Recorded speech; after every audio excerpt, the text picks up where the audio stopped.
রাজনীতিতে পুনর্বাসিত হওয়ার সুযোগের অপেক্ষায় ফ্যাসিবাদী অপশক্তি ওত পেতে আছে।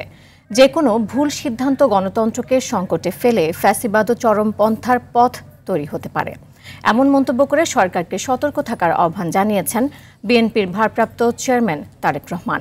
আশুলিয়ায় গণ অভ্যুত্থানের শহীদের মরদেহ পোড়ানোর প্রতিবাদে বিকেলে বিএনপির স্মরণ সভায় তিনি আরও বলেন, সরকারের একটি অংশ নির্বাচন নিয়ে অপকৌশলের আশ্রয় নিচ্ছে। খান আলমিনের রিপোর্টে থাকছে এরই বিস্তারিত। বাংলাদেশ জাতীয়তাবাদী দল শ্রমিক ছাত্র জনতার জুলাই গণ অভ্যুত্থানে আশুলিয়া থানার কাছে শহীদের মরদেহ পোড়ানোর প্রতিবাদে নারকীয় আশুলিয়া স্মরণে এই অনুষ্ঠানের আয়োজন করে ঢাকা জেলা বিএনপির ভারপ্রাপ্ত চেয়ারম্যান তারেক রহমান এতে ভার্চুয়ালি যোগ দিয়ে বলেন, জনগণ রাজনৈতিক ও অর্থনৈতিকভাবে শক্তিশালী হলে ফ্যাসিবাদ ফিরে আসতে পারবে না। এজন্য প্রয়োজন জনগণের প্রতিনিধি নির্বাচন। অথচ নির্বাচন নিয়ে সরকারের একটি অংশ অপকৌশলের আশ্রয় নিচ্ছে বলে অভিযোগ করেন তিনি। অন্তর্বর্তীকালীন সরকারের একটি অংশ নানা অপকৌশলের আশ্রয় নিচ্ছেন। অন্তর্বর্তীকালীন সরকার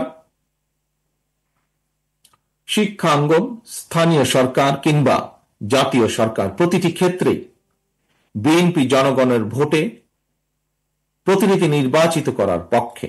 কিন্তু এইসব নির্বাচন অনুষ্ঠানের ক্ষেত্রে অন্তর্বর্তীকালীন সরকার অগ্রাধিকার নির্ধারণে বিচক্ষণতার পরিচয় দিতে পারছে কিনা, এটি একটি বিরাট প্রশ্ন এই মুহূর্তে জনগণের সামনে। তিনি বলেন, ফ্যাসিবাদী অপশক্তি রাষ্ট্র ও রাজনীতিতে ফিরতে উত পেতে বসে আছে। সরকারকে সতর্ক থাকার আহ্বান জানিয়ে তিনি বলেন, ভুল করলেই গণতন্ত্রের যাত্রা সংকটে পড়বে, মাথাচাড়া দেবে উগ্রবাদ ও চরমপন্থা। ফ্যাসিবাদী অপশক্তি রাষ্ট্র রাজনীতিতে পুনর্বাসিত হওয়ার সুযোগ নিতে ওত পেতে রয়েছে। সরকারের যে কোনো ভুল সিদ্ধান্তে দেশে গণতন্ত্রের উত্তরণের যাত্রা পথকে সংকটে ফেলে দিতে পারে। দেশে ফ্যাসিবাদ, উগ্রবাদ, চরমপন্থা মাথাচাড়া দিয়ে উঠতে পারে। কাজেই এই ব্যাপারে আমাদের সকলকে, বিশেষ করে অন্তর্বর্তীকালীন সরকারকে অত্যন্ত সতর্ক থাকতে হবে, থাকা প্রয়োজন।